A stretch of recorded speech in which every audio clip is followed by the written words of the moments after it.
Welcome to Do Sports Podcast. I'm back and better than ever.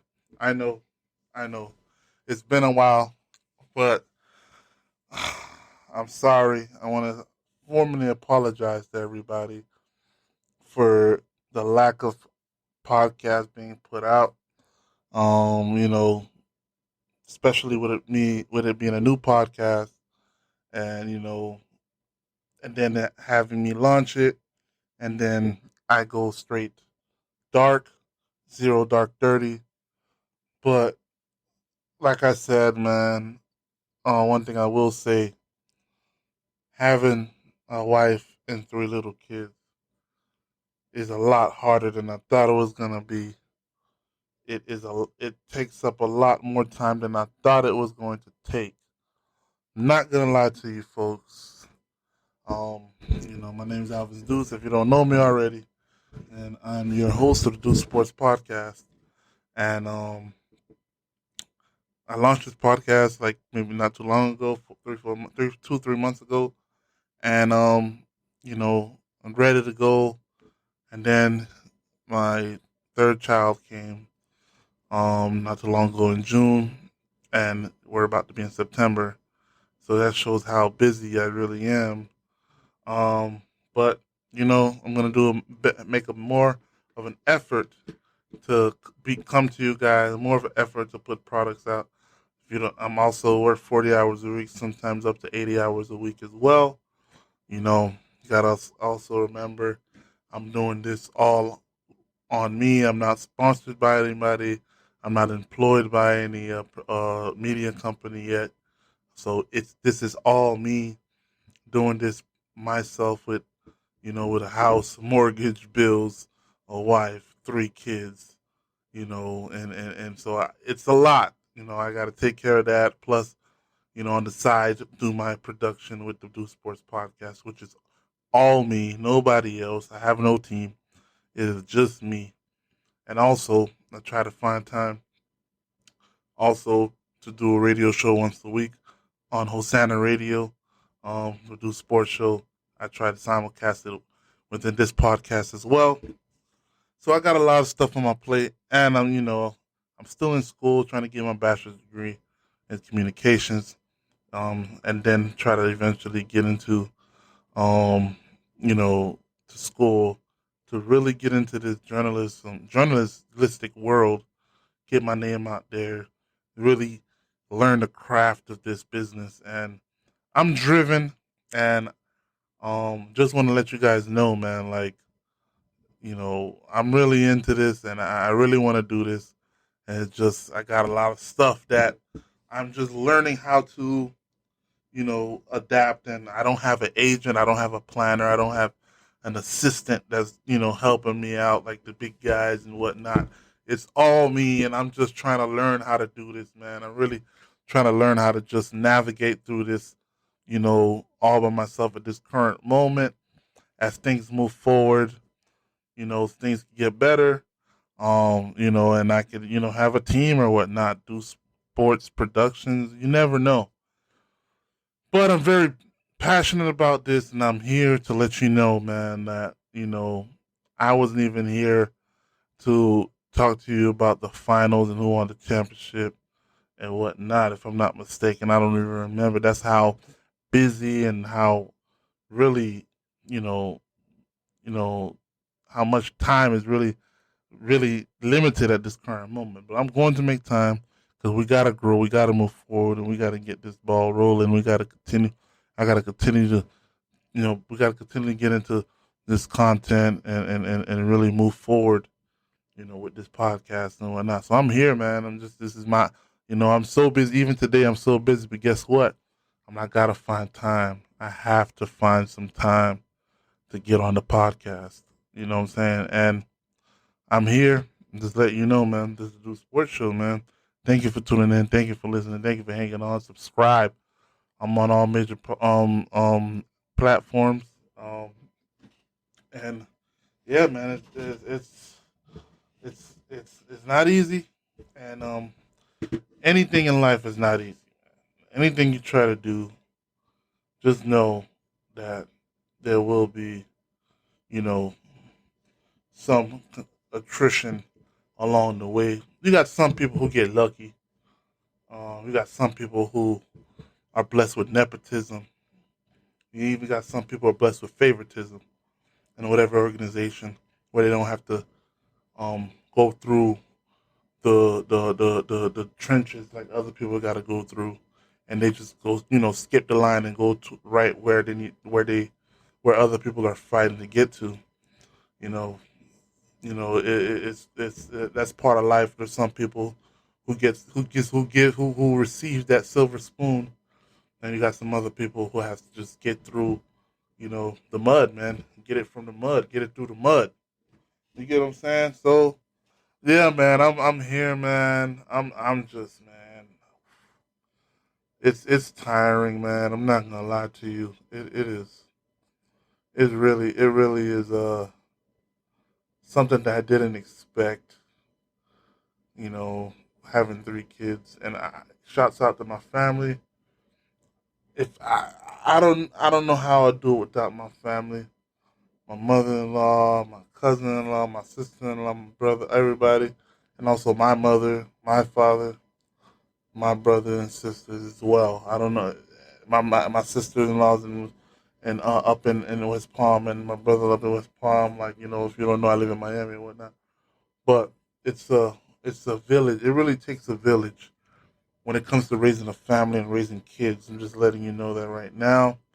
And I really feel for the people who really are doing this by themselves. It is not easy. It is something that is very, very hard, and you just got to push through, and God will get you through it, man. Have faith in God. He will push you through. So let's get into it. What have we missed, man? And if you didn't know, I think I talked about it. I think I got on the pod a little bit about Kevin Durant and whatnot. I mean, I never thought he should have requested the trade request in the first place, and to see that you know, he requested that trade request after they did everything for him, man. I'm talking about you was off, you tore an Achilles. They still gave you the max. I mean, they waited for you to get right. They put everybody in front of you. If you didn't want to work, if you didn't want to be with somebody, they tried to trade another player in, man. I'm just saying, like, the Nets is really committed to Kevin Durant, man. And to see that Kevin Durant wasn't committed to the Nets that was very like, wow, man. I understand the player movement, I understand all that, but there's a point in time where you know there are certain times where you be like, okay, all they care about is us. All they care about is doing what they want to do. All they care about is us working for them, and they don't care about nothing else. But some organizations, they actually try to be there for you. They actually try to listen to what you got going on. They actually try to listen to your input and have you put input. So I just wanted to say that it personally, in my opinion, was a bad move to request a trade. Um, and I understand like Kevin Durant tried to leave. I mean, Kyrie Irving tried to leave and whatnot. But and maybe there's reports out there that he's frustrated that they don't want to give Kyrie Irving uh, a max deal and whatnot, so they're forcing Kyrie Irving to play on his final year of his contract, $36 million. Um, $36 million for this year on his final year. But I mean, in my opinion, Kyrie Irving don't deserve another deal, man. He doesn't deserve. Granted, don't get it twisted. He is all world talent. He's an all world talent, top 10 talent wise in this league, right? He's a very skilled individual. But we don't know if you coming to work, man. You know what I'm saying? Like, we don't know if you coming to work. It's like, you know, there's certain circumstance that causes somebody to not come to work. I get it. But in your profession where you're supposed to play, And there's times where you just literally say, I am not being there for a couple of weeks to work on some things. You're not injured. You're just not playing. And there's a little bit of stuff, a lot of stuff like that. Then you have the vaccine situation. Vaccine situation didn't help. Granted, you're it's up, to you to do what you want with your body. If you don't want to be vaccinated, then that's your choice and whatnot.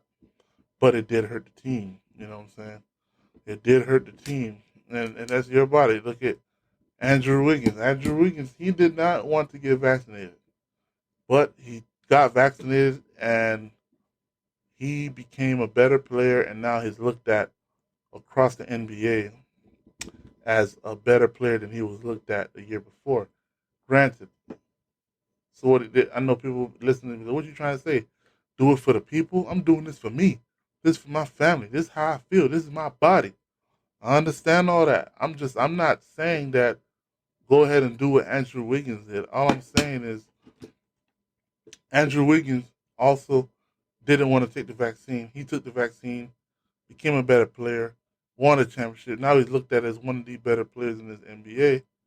Granted, he went on on a interview and said that he still regrets taking the vaccine and whatnot. But he wanted to play.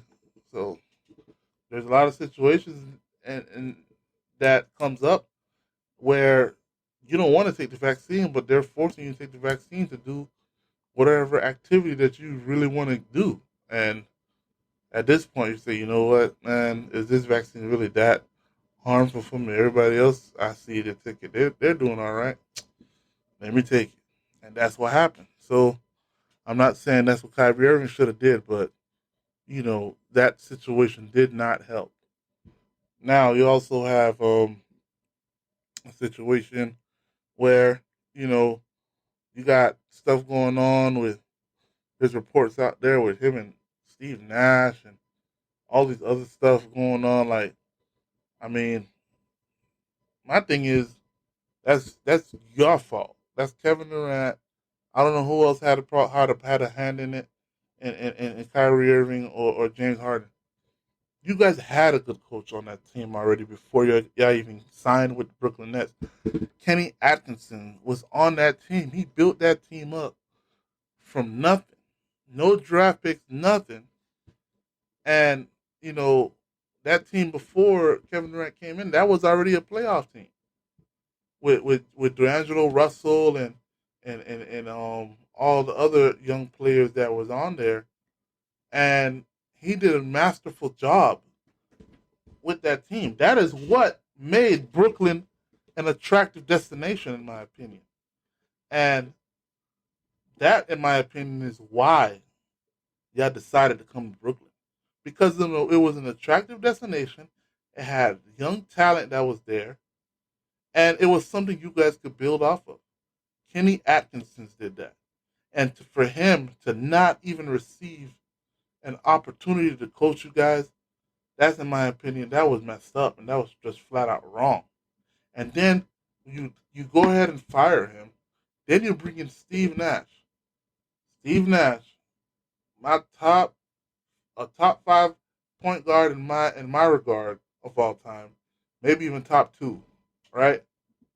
And for him to get the head coaching job with no experience, like Stephen A. said, not high school, not college, and not the NBA, no coaching experience at all, gets the head coaching job.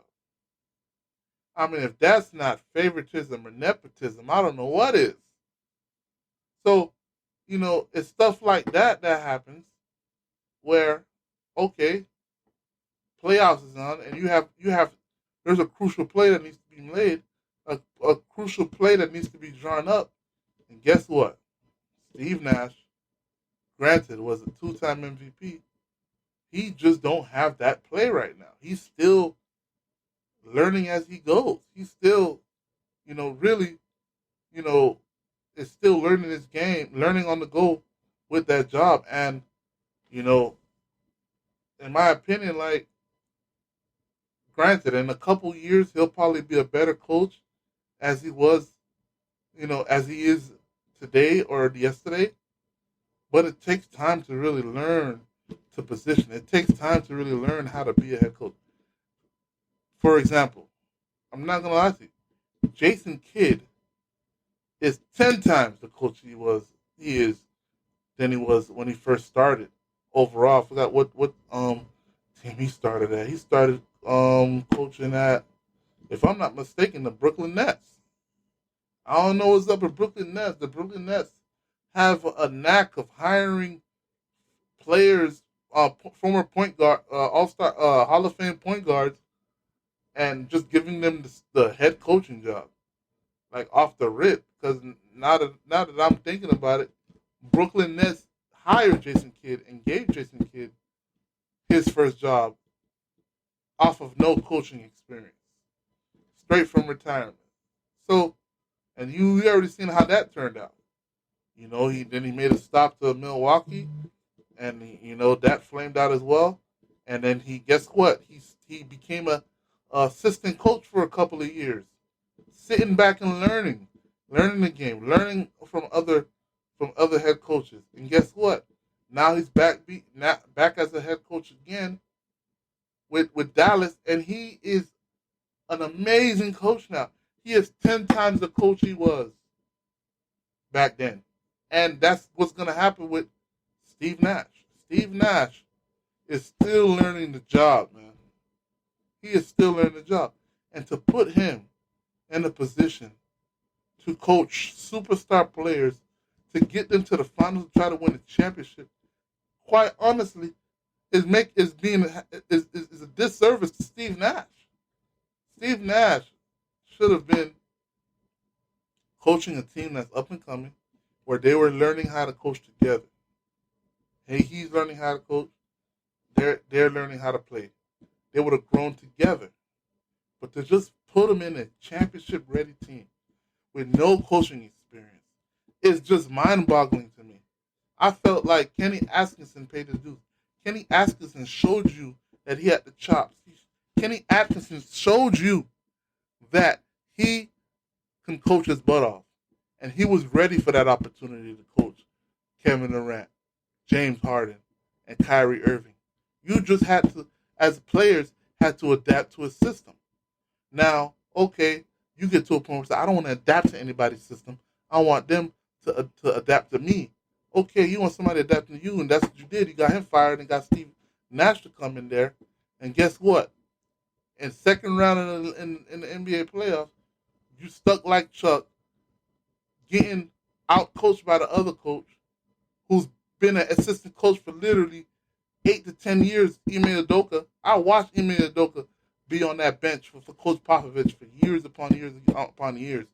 I've watched him be on that. Watched him stay in that assistant coach position for damn near a decade. So just because it was his first year coaching, that first year as a head coach, that wasn't his first year coaching. That was like his 10th year coaching. And he clearly outcoached Steve Nash. And it takes, granted, it takes talent to win in the NBA. But at a certain point in time, X's and O's is what's win games.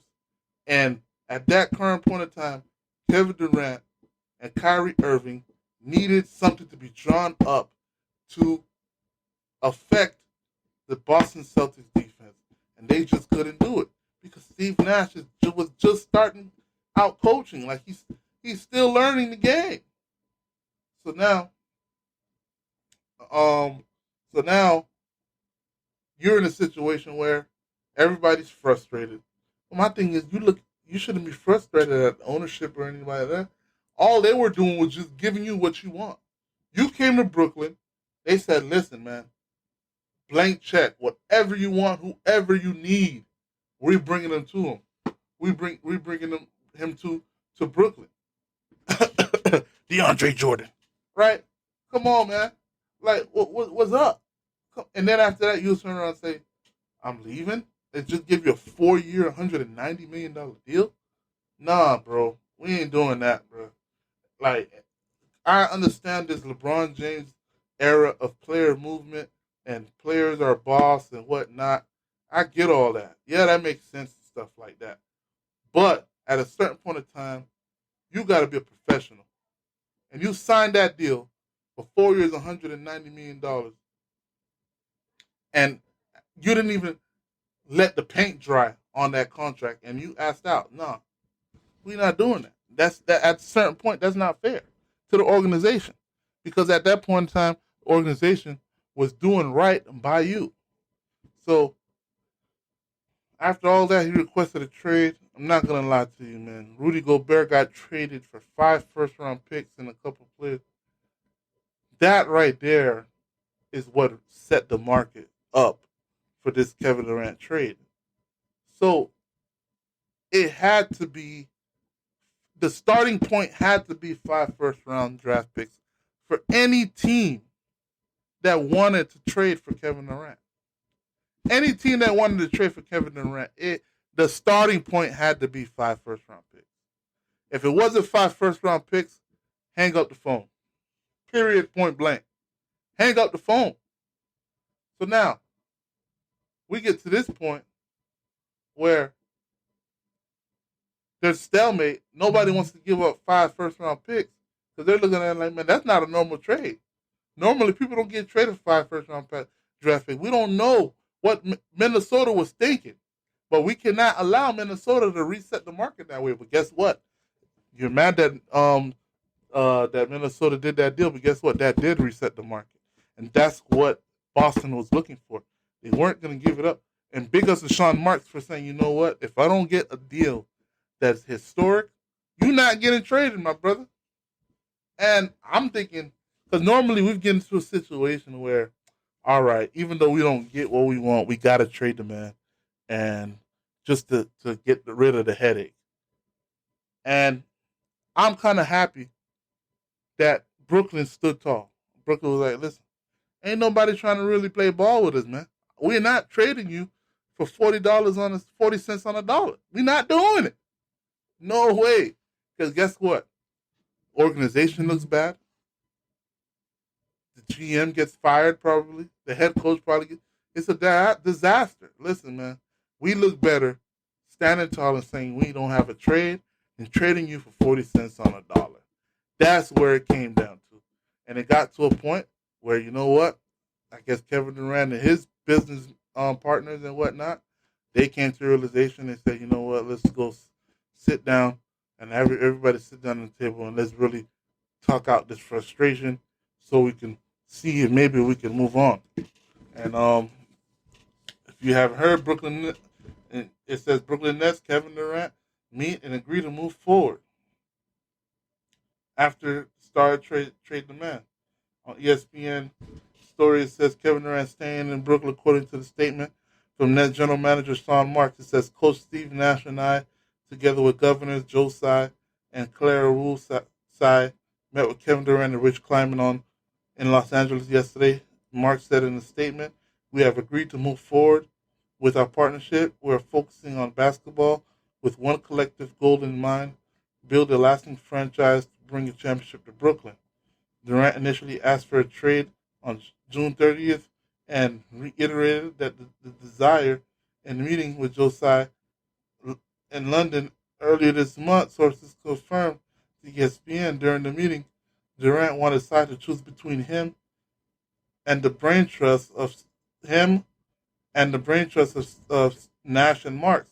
Instead, Nash and Marks will retain their jobs while Durant will remain in Brooklyn as the 4-year, $198 million extension he has signed last offseason kicks in. All right. I got to say something about this, man. Why? Why are we calling for people's jobs, man? What's up with that, bro? What's up with that? Really? It got to that point that you really did not like Sean Marks and what Steve Nash is doing, that you had to see if you could get them fired. I'm not going to lie to you, bro. I ain't like that. I ain't like that. Kevin Durant's an all-time NBA player, man, you called out for you called for them to get fired, and that's, and that it was crazy to me. And I'm glad they were able to work it out and come to a collective their collective mindsets and say, you know what, let's move forward. I'm glad that happened and whatnot, but man, I'm not gonna lie to you. This organization, the last couple of months, has been looking really bad, and to see that a rose will come up from the concretes of this organization is amazing to me. To see that a rose will come up from the ground from this situation is, in my opinion, remarkable. Big ups to the organization, and quite honestly, big up to Kevin Durant for changing your mind, bro. Bro, you got a good team over there, bro. What you leaving for, bro? You got Ben Simmons. Ben Simmons, you never know. He might got a jump shot. One thing you do know he got the defense. He got the ability to get to the paint. That's one thing he do got. He was a reigning defensive player of the year, if I'm not mistaken. And then you got Kyrie Irving back for 1 year, motivated to get his supermax contract. This honestly is the best opportunity to win a championship because you having two players besides you coming in here showing people that they got something to prove, man. Seth Curry also is going to show people that I am not a person who you just set aside like a cast over. I can score 20 points a game too. Y'all watch out for Seth Curry. Joe Harris is coming back healthy, and he's going to come back ready to rumble to show people that he's still a sharpshooter that everybody knows that he is. So things are looking up. I'm glad everything worked out the way it did. Now, it's been a while. Football season just wrapped up its third week. We got a lot of stuff going on. If you don't know, I'm a Dolphins fan through and through. I love, following my team, my home team, and whatnot. My thoughts on that. I don't know, man. I just I'm tired of week in and week out. That's this year in and year out disappointment. I just can't do it anymore, man. I can't do it no more. There has to be a change. Like we'll do good in the beginning of the year, and it will flame out, or do bad in the beginning of the year, and it will pick up. We just need to be good in the beginning, or just be okay in the beginning, and be consistent. Be consistent, man. At this point, I just want to be consistent. I'm tired of inconsistency. If we're gonna be consistently bad, let's be consistently bad. If we're gonna be consistently good, let's be consistently good. But all this inconsistencies throughout the years, my goodness, I'm getting tired of it, and quite frankly, it's getting old. Let's be consistent. I'm at the point where I don't care which consistency that we're at. If we're gonna be bad, let's be bad all the way. If we're gonna be good, let's be good all the way. Consistency. I'm at the point where I don't care. I want you to be consistent, either consistently bad or consistently good. Yes, I know everybody listening right now, like, what the freak? What are you talking about, bro? Like, consistently bad.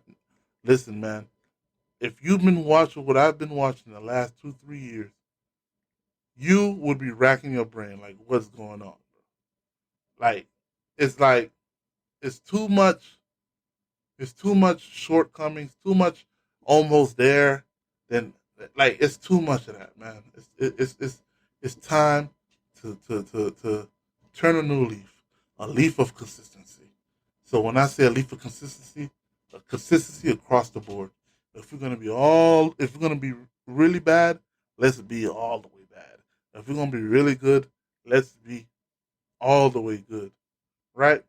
And like I said, man, since I've been gone, the owner been suspended and whatnot because of findings of tampering when it comes to trying to get Tom Brady. What else? Now we got another story that came out where Oakland was on the verge of getting Tom Brady, and then Jon Gruden um, uh, uh, didn't want him anymore, stuff like that, and all this stuff about Jon Gruden. Before I continue talking about uh, the Dolphins, like I'm not gonna lie to you, bro. Like I feel like I feel for somebody who make a mistake or did something wrong, and you know now their life has changed forever because of what happened. Granted, okay, he said certain things that just wasn't right on that email and whatnot. But I have some things about that. I know this is the old thing, but it's just like the story with the Oakland Raiders talking about John Gruden and whatnot, and how he nixed the deal. He didn't want Tom Brady. He said no, whatever.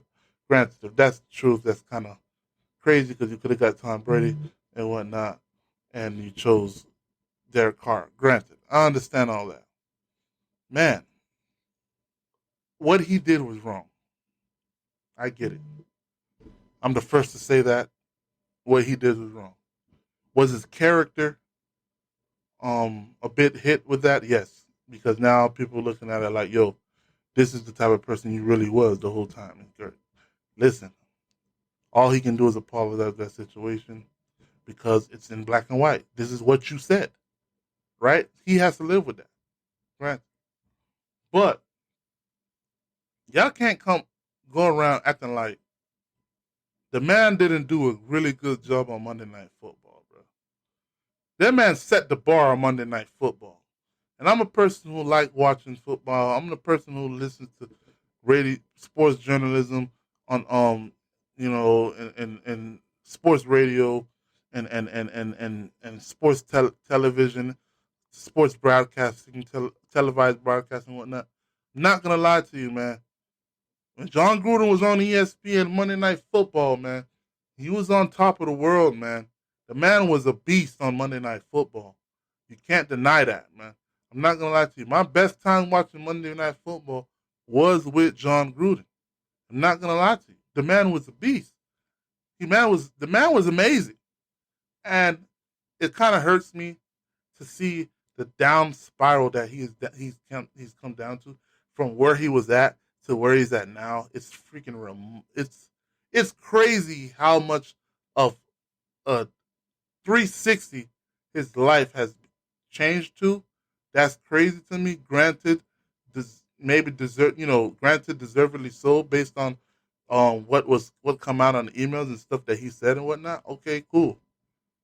But the man was a beast on Monday Night Football, man. Like, so I gotta give him that. And then on top of that, the man, he was looked at as like, man, I used to love the stuff he used to do on ESPN, fired football. What was it called? A fired football federation, something whatever.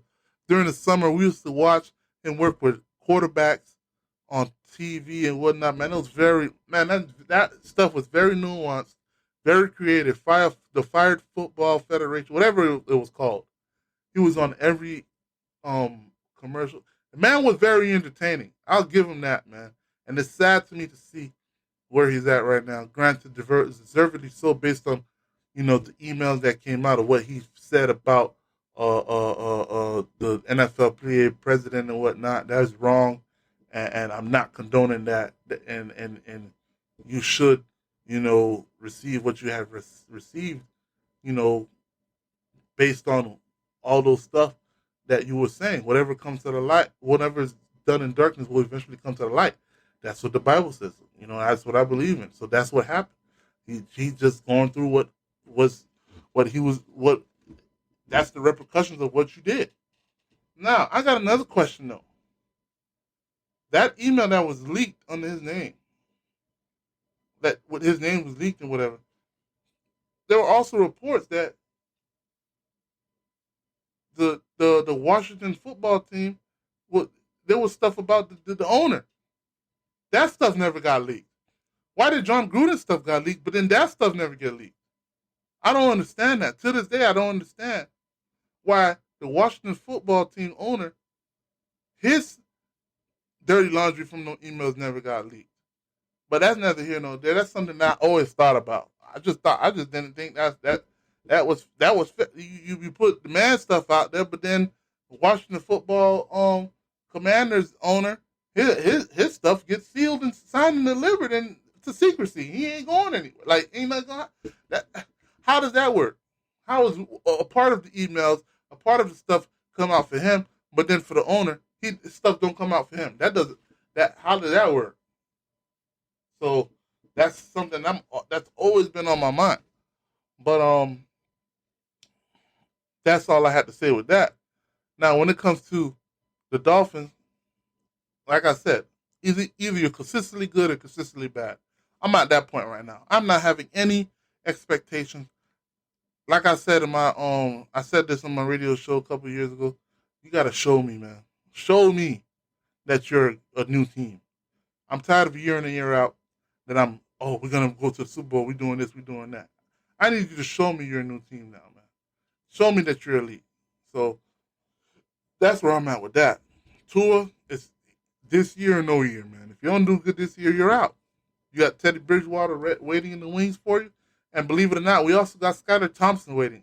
He's not leaving this team. If they cut him, that's one of the biggest mistakes ever. Because he's a 7th-round pick.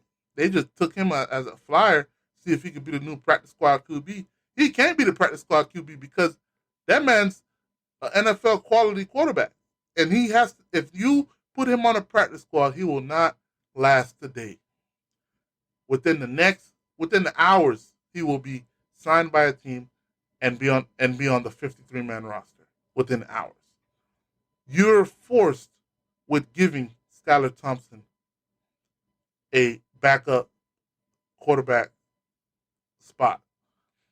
And you're not going to cut Teddy Bridgewater, so you got to have 3 quarterbacks. But Teddy Bridgewater's waiting in the wings, man. You mess up Tua, you don't show what you need to show with his offense, Teddy Bridgewater will be right there. But I've seen some positive things in this last preseason game. Three drives, 3 scores. We didn't do that in years. 3 drives, 3 scores. We haven't done that in years. And I'm talking about we haven't done 3 field goals in a row in years. That's how bad we've been in office. So you can see this in the final preseason game when the first, 3 drives of the starters playing, and he could produce 3 scores in 3 drives. There might be a little bit of optimism, but we'll see. We'll see. That's all I got for you today.